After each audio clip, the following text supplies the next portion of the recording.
Hello, everyone. So, again, this is going to be, my recurring weekly video where I summarize The Economist, broken down into three sections, as always.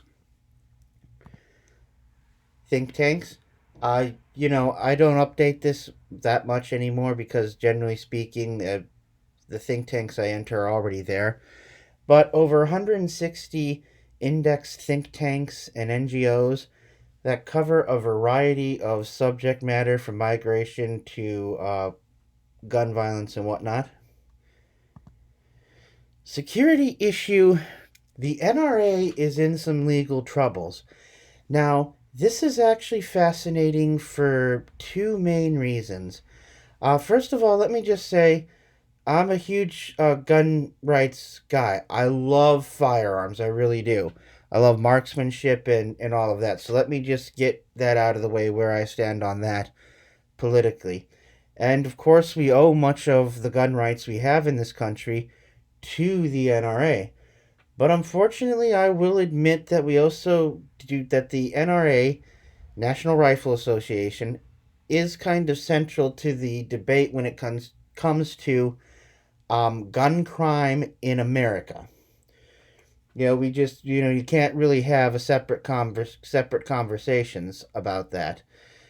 So of course, obviously, for the gun rights people, they've done a lot of good. Obviously, for the people who want more firearms legislation, they can be very difficult to overcome because they got a lot of money. I think they're the second most well funded lobbying organization out there, or at least they were for many years.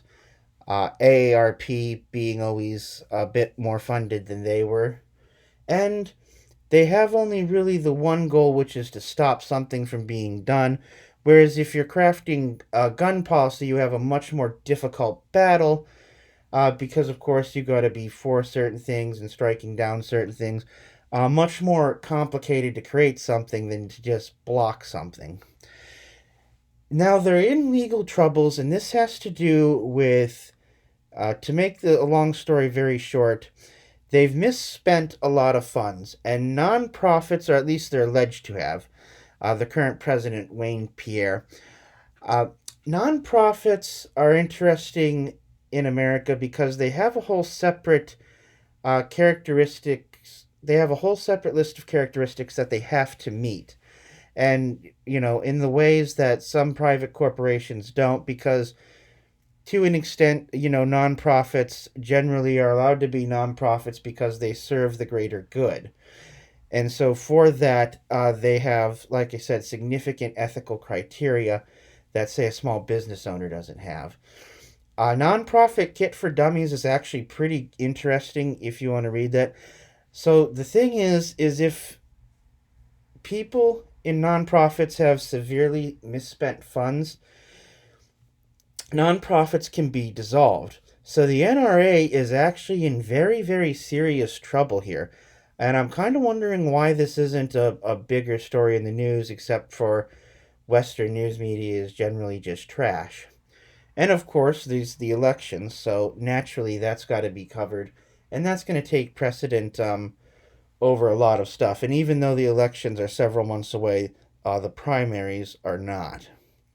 So, like I said, the NRA is in some real hot water here. Now, they've got a team of lawyers, and there's certain insurance that board members of high profile nonprofit organizations can have that I don't want to say makes them completely immune to being sued, but Wayne LaPierre isn't going to be paying out of his pocket probably for this one. Violence in Ecuador.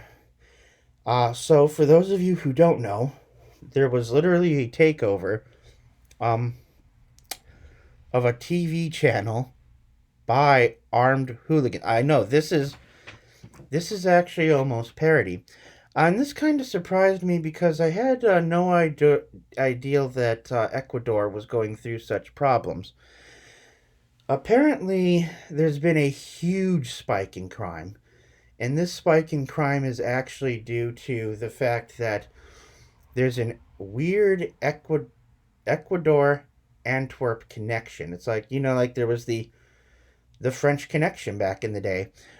Uh, and I guess that Ecuador supplies Europe with almost all its cocaine.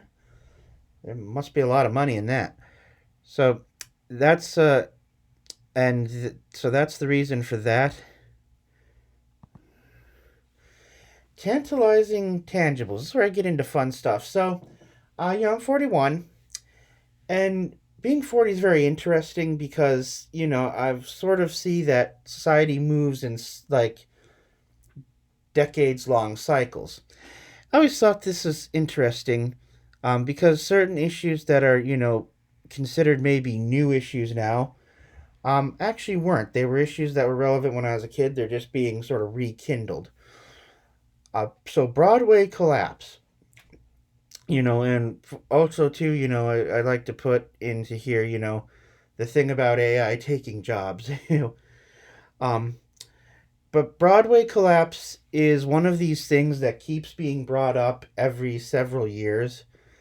Don't get excited and think, oh my god, Broadway is down for the count. This has been predicted before, and if I were to ring up my father right now, he could probably have a story about how, oh yes, the death of Broadway was something that was predicted when I was in my 30s or whatever.